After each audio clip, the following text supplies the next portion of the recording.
नमस्कार मित्रांनो, first share या यूट्यूब चॅनलमध्ये आपलं सहर्ष स्वागत आहे.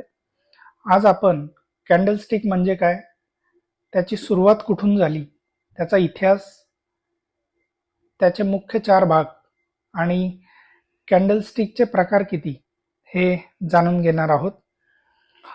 कॅन्डलस्टिक पॅटर्न हे एक शेअर मार्केट व टेक्निकल ॲनालिसिसमधील एक अत्यंत महत्त्वाचं साधन आहे. शेअर मार्केटची परिभाषा जर तुम्हाला समजायची असेल तर कॅन्डलस्टिकचा अभ्यास हा आवश्यक आहे. याद्वारे ट्रेडर्स किंवा गुंतवणूकदार शेअर्सच्या किमतींची दिशा किंवा ट्रेंड व भविष्यातील हालचाली याचा अंदाज लावतात. चला तर मग कॅन्डलस्टिक म्हणजे काय, त्याचा इतिहास व पार्श्वभूमी जाणून घेऊयात. कॅन्डलस्टिक चार्टिंगचा इतिहास हा खूप जुना आहे. सुरुवातीला 18व्या शतकात जपानमध्ये मनेइसा होमोमा नावाच्या तांदूळ व्यापाऱ्याने तांदळाच्या किमतीतील बदलाचा अभ्यास करण्यासाठी याचा शोध लावला. नंतर 1990च्या दशकात स्टीव्ह निकस यांनी त्याच्या जॅपनीज कॅन्डलस्टिक चार्टिंग टेक्निक या पुस्तकाद्वारे ही पद्धत पाश्चात्य जगात व संपूर्ण जगात लोकप्रिय केली. एका विशिष्ट वेळेत, उदाहरणार्थ 1 मिनिट, 15 मिनिट, 1 तास, 1 दिवस किंवा 1 महिना या वेळेत किमतीत झालेली हालचाल कॅन्डलस्टिकद्वारे दर्शवली जाते.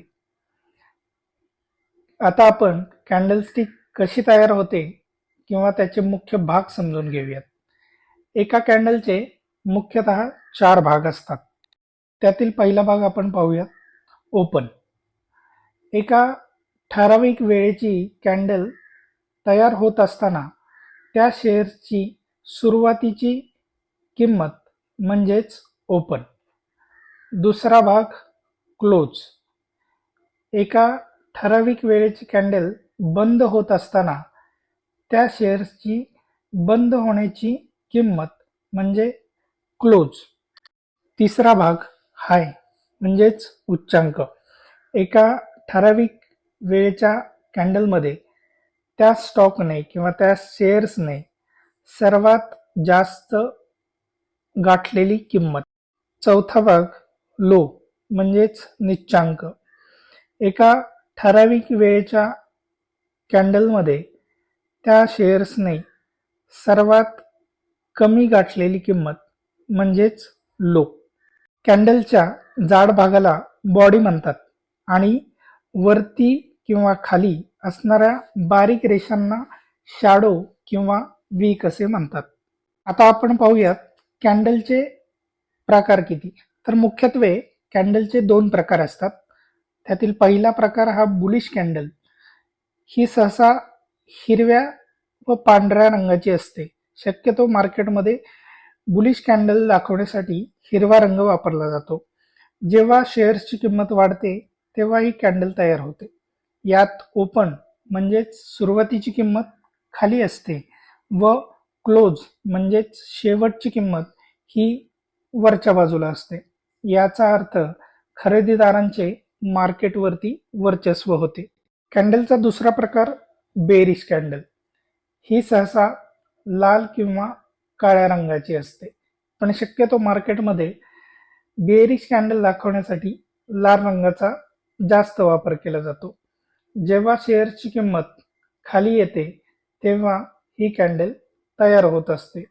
यात ओपन म्हणजेच सुरुवातीची किंमत ही वरती असते आणि क्लोज म्हणजेच शेवटची किंमत ही खाली असते. याचा अर्थ विक्री करणाऱ्यांचे मार्केटवर वर्चस्व होते. अशा प्रकारे आपण या व्हिडिओमध्ये कॅन्डलस्टिक म्हणजे काय, त्याची सुरुवात कुठे झाली, त्याचे भाग किती, त्याचे मुख्यत्वे प्रकार पाहिले. पुढील भागात आपण single candlestick pattern, double candlestick pattern आणि मल्टिपल कॅन्डलस्टिक पॅटर्न पाहणार आहोत. जर हा व्हिडिओ आपल्याला आवडला असेल तर लाईक करा, शेअर करा आणि स्टॉक मार्केट मराठीत सोप्या भाषेत शिकण्यासाठी फर्स्ट शेअर या मराठी यूट्यूब चॅनलला सबस्क्राईब करा.